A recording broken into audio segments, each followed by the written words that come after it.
Γεια σας, καλώς ήρθατε σε ακόμα ένα βίντεο του καναλιού μας. Κανόνας ή νόμος των 45 μοιρών στην ελιά.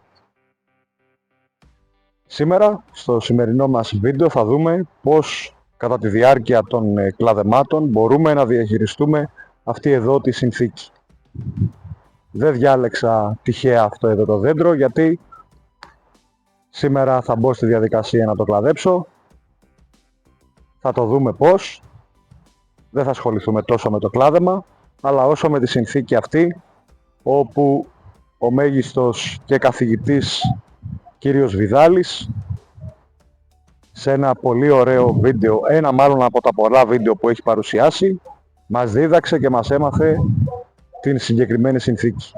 Πριν προχωρήσουμε όμως στο βίντεό μας, αν θέλεις και σου αρέσουν αυτά που βλέπεις, κάνε ένα like, μια εγγραφή στο κανάλι μας, γιατί αυτό μας δίνει δύναμη και βοηθάει τον αλγόριθμο και μας στηρίζει. Πάμε λοιπόν στο σημερινό μας βίντεο. Αρχικά, πριν προχωρήσουμε, το πρώτο πράγμα που θα πρέπει να κάνουμε είναι να φτιάξουμε λίγο τα άγρια εδώ από κάτω με το πριονάκι μας της μπαταρίας σε ελάχιστα δευτερόλεπτα και μετά να μπούμε πάνω στη διαχείριση του δέντρου μας. Και για να...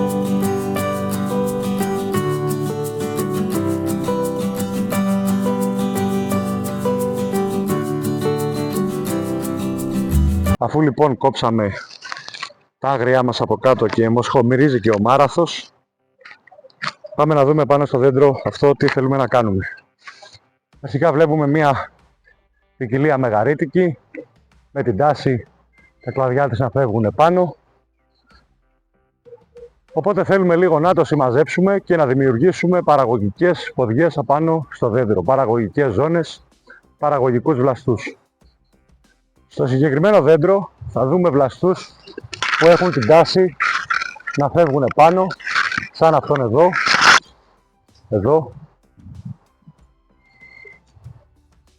σαν αυτόν εδώ. Γενικότερα βλέπουμε βλαστούς οι οποίοι έχουν την διάθεση να φεύγουν έτσι. Κλαδεύοντας το δέντρο και καθαρίζοντάς το από τα ξερά, κυρίως για αρχή, αυτό που θέλουμε να κάνουμε είναι να δώσουμε μία μορφή στο δέντρο τέτοια ώστε να μην μας φεύγει επάνω. Ο κανόνας λοιπόν ή ο νόμος των 45 μοιρών είναι ότι βλαστή φρέσκη, ξαναλέω βλαστή φρέσκη και όχι ξυλοποιημένη, όχι δηλαδή ξύλο, να έχουν την ελαστικότητα όπως την έχει αυτός εδώ, όπως την έχει αυτός εδώ. Μπαίνουμε στη διαδικασία και τους κατεβάζουμε. Πώς τους κατεβάζουμε? Όσο ακόμα το δέντρο μας έχει τους χυμούς, έχει την ελαστικότητα, έχει τους φρέσκους βλαστούς απάνω, με πολύ απλό και ωραίο τρόπο πιάνουμε χωρίς να το ζορίζουμε και κάνουμε αυτή εδώ την κίνηση. Αυτή εδώ την κίνηση. Θα μου πείτε, θα μείνουν εκεί? Ναι, φυσικά θα μείνουν εκεί. Με τι άλλο μπορούμε να τα βοηθήσουμε? Μπορούμε να τα βοηθήσουμε με δέσιμο. Με τι δέσιμο? Να το δούμε τώρα. Για τις ανάγκες λοιπόν του βίντεο φέραμε και εδώ το κλασικό μας λαστιχάκι το πράσινο. Αυτό που δεν πληγώνει, άλλος μπορεί να έχει σπάγκο, άλλος μπορεί να έχει δεματικά άλλου είδους. Ξαναλέω όμως να είναι μαλακή. Να μην δημιουργούν στο φλοιό των βλαστών προβλήματα. Οπότε, γέρνοντας τους βλαστούς αυτούς, ξαναλέω, όχι τους ξυλοποιημένους. Δεν προσπαθούμε να δέσουμε ή να κατεβάσουμε ξυλοποιημένους. Θα σπάσουν. Με πάρα πολύ ωραίο τρόπο αυτό, σε ελάχιστα λεπτά θα έχει πάρει ήδη κλίση. Οπότε, μη σας αγχώνει. Ορίστε. Μπαίνοντας λοιπόν τώρα να κλαδέψω εγώ το δέντρο εδώ, τα ξερά του και να τα καθαρίσω, έχω ήδη αποφασίσει αυτούς τους βλαστούς που έχουν την τάση να φύγουν πάνω, να τους κάνω μελλοντικές ποδιές του δέντρου μας. Είναι βασικό το να δημιουργούμε παραγωγικές ζώνες, ειδικά σε ποικιλίες όπως η μεγαρίτικη ή όπως η χοντροελιά, που έχουν παράδειγμα την τάση να φεύγουν προς τα πάνω. Ένα κομμάτι είναι αυτό λοιπόν, όπου ο κύριος Βιδάλης έδειξε πάνω σε ένα κλάδεμα ότι μην ξεκινάτε μπαίνοντας να κλαδέψετε στο δέντρο με το αλυσοπρίωνο και χτυπάτε βλαστούς οι οποίοι με μία κλίση προς τα έξω μπορεί να γίνουν παραγωγικοί. Αυτό εδώ το πράγμα μπορεί να γίνει σε όλο το δέντρο. Πότε γίνεται? Την περίοδο εκείνη την οποία οι βλαστοί έχουν ακόμα ελαστικότητα. Δηλαδή τώρα ακόμα σε φρέσκους μπορούμε να το κάνουμε. Την άνοιξη επίσης μπορούμε να το κάνουμε. Όμως ξαναλέω, μην δοκιμάσουμε σε ξυλοποιημένους και δεν χρειάζεται τράβηγμα. Την βλέπουμε την ελαστικότητα του δέντρου. Τη βλέπουμε. Εδώ, αυτός εδώ ο βλαστός έχει ελαστικότητα. Γιατί? Τι είναι ο βραχίωνας? Ο βραχίωνας ή η ποδιά του δέντρου, που είναι η παραγωγική μεριά, αντί να έχει την κλίση την όρθια, αυτή έχει την κλίση την πλάγια, την κάθετη αυτή, προς τα έξω δηλαδή. Η φυσιολογία λοιπόν του δέντρου, καθότι δεν είμαι και γεωπόνος να χρησιμοποιώ ορολογίες, έτσι, αυτά που γνωρίζω λέω, σύμφωνα λοιπόν με τον οργανισμό που ονομάζεται ελιά, ό,τι βγαίνει προς τα έξω, έτσι γίνεται παραγωγική ζώνη. Αυτός είναι ο κανόνας στον οργανισμό που ονομάζεται ελιά. Ό,τι αφήνουμε και φεύγει πάνω και θρέφει ξύλο και γίνεται 50, 70, 80, 90 εκατοστά, θα φύγει, θα γίνει μεγάλος ορθίτης, θα θρέφουμε μεγάλα κομμάτια ξύλου, οπότε εκ των πραγμάτων θα αναγκαστούμε να τον κλαδέψουμε. Με αυτόν τον τρόπο, στο συγκεκριμένο δέντρο, έχουμε δημιουργήσει ήδη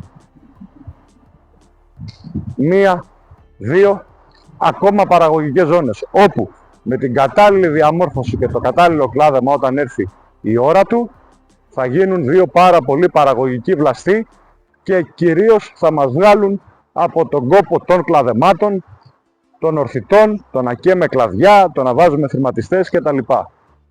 Αυτό εδώ το δεντράκι θα το δούμε και κλαδεμένο, ώστε να δείτε όλα τα δεσίματα που έχω κάνει πάνω. Πάμε να προχωρήσουμε λοιπόν στο να δούμε το δέντρο. Εδώ επίσης βλέπουμε ένα βλαστό, έναν ορθίτη, τον οποίο αν τον αφήσω και φέτος και δεν του δώσω μία διαμόρφωση, είτε να τον κλαδέψω εδώ για να έρθει προς τα έξω, είτε να του δώσω μία κλίση, είναι θέμα χρόνου ότι θα μου φύγει προς τα πάνω. Άρα, τι θα κάνω? Γιατί δεν θέλω στη μεγαρίτικη να μου παράγει μόνο κάτω, θα του δώσω την κλίση αυτή που θέλω να του δώσω. Αυτός ακόμα έχει ελαστικότητα, το βλέπετε. Εδώ. Είναι πάρα πολύ εύκολο και τελείως απλό, όσο έχει την ελαστικότητά του, να τον κρατήσω κάτω και να μην μου φύγει πάνω. Οπότε θα πάρω τα σκηνάκια που θέλω και έχω φέρει για τις ανάγκες του βίντεο.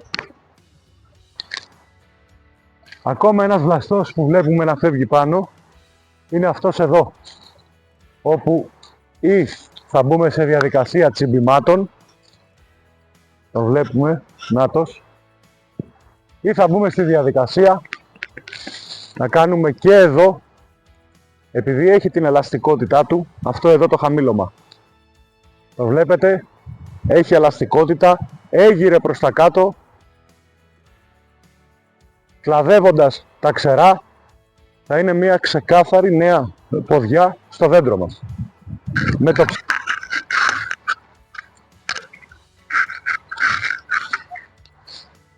Και θα κάνω το δέσιμο αυτό εδώ. Και για να μην έχω και αντιστάσεις από το πάνω, από τον πάνω βλαστό, που με το βάρος που θα τραβάει αυτούς τους 2 βλαστούς προς τα πάνω, θα πάρω το ψαλιδάκι, Το ίδιο μπορεί να γίνει και εδώ. Ορίστε, κι άλλος, τον οποίο τον είχα βάλει με τη συγκομιδή, τον έκρυψα, κι άλλος. Του έχω δώσει ήδη κλίση από τότε, κι άλλος. Ορίστε εδώ, κι άλλος. Τους βλέπετε? Αυτά με τα κλαδέματα ίσως κάποιοι κάποτε θα τα πετάγαμε και θα πηγαίναμε και θα κόβαμε. Όμως υπάρχουν κάποιοι καθηγητές, όσο σκαλίζεις και βλέπεις και ακούς, κάτι να μάθεις. Και εδώ, μαζί με αυτόν, θα πλέξω, θα δέσω και θα έχω μία ακόμα καινούργια ποδιά μελλοντική στο δέντρο. Άρα πάμε λοιπόν να μετρήσουμε τι ακριβώς κάναμε. Γύραμε αυτούς τους δύο. Με δέσιμο εδώ. 2. Δώσαμε κλίση σε αυτούς.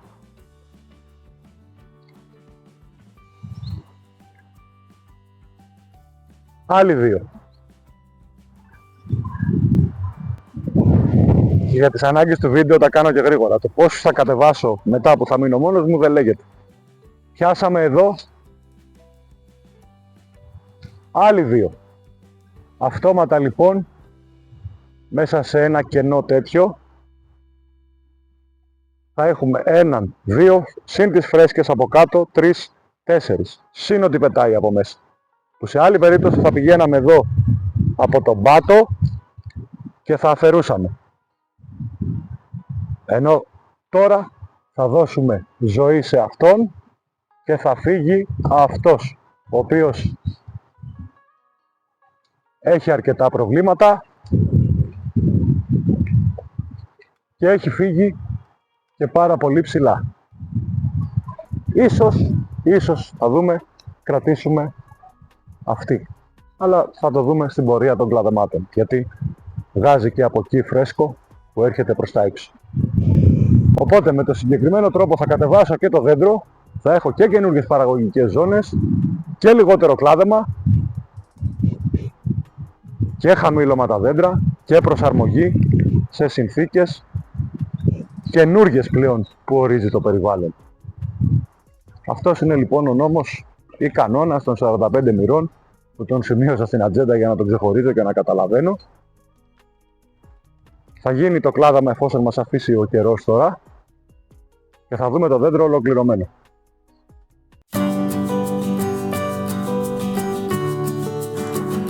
Πάμε να δούμε τι κόψαμε. Εδώ, όπου δώσαμε σε αυτούς τους 45 μοίρες κλίση, έπρεπε ο ορθίτης αυτός, ο τεράστιος, ο αετός, να φύγει. Που ήταν από τη στιγμή λοιπόν που δέσαμε αυτούς εδώ τους δύο, θα έπρεπε να δώσουμε ήλιο και αέρα στο δέντρο. Από τη στιγμή που δέσαμε εδώ, θα έπρεπε αυτός που τους καβαλάει να φύγει. Πέρα από ξύλο δεν έθρεφε τίποτε άλλο. Κλίση. Αφαιρέσαμε εδώ επίσης τον ορθίτη που έφευγε τέρμα πάνω, ώστε αυτή εδώ η ποδίτσα με το καθάρισμα που θα της γίνει τώρα με το ψαλιδάκι να πάρει δύναμη. Και πιθανά να κοντίνει και εδώ. Αυτό τώρα δεν είναι για το σημερινό βίντεο, θα το δούμε σε άλλη φάση. Το ίδιο επίσης και εδώ. Από τη στιγμή που δέσαμε εδώ τους βλαστούς, έπρεπε εκεί να κόψουμε, να καθαρίσουμε και να φύγει το τεράστιο κομμάτι ξύλο που έφευγε απάνω. Όλοι αυτοί τώρα οι βλαστοί εδώ που βλέπετε, ελάχιστα, χωρίς τράβηγμα, εάν κάποιοι δεν κοπούν εκεί για να δώσουμε κλίση προς τα έξω, θα τους γύρουμε, θα τους φέρουμε προς τα έξω, θα τους φέρουμε προς τα έξω. Εάν σας αρέσουν αυτά που βλέπετε, ένα like, μια εγγραφή στο κανάλι. Μέσα από την καρδιά μας, χρόνια πολλά σε όλους, καλές γιορτές, με υγεία και χαρά στα σπίτια σας.